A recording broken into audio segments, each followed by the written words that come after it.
I made pork carbonara for lunch. We have pork marinated overnight with pineapple juice, soy sauce, and vinegar. We have bawang, sibuyas, pineapple, tidbits, seasoning.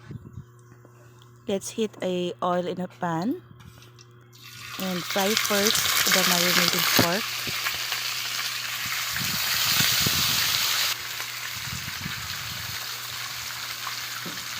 I-golden brown na natin yung pork.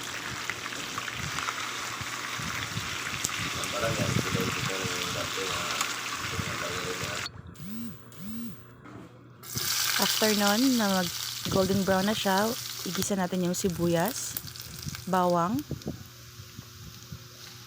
at i-add natin yung sauce na minarinate ng ating pork. Pag kumulo na siya, maglagay tayo ng konting asukal at ilagay na natin yung karne.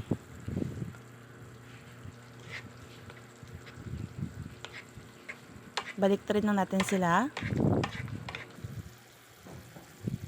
para ma-absorb yung sauce, and then let's put the pineapple tidbits and done.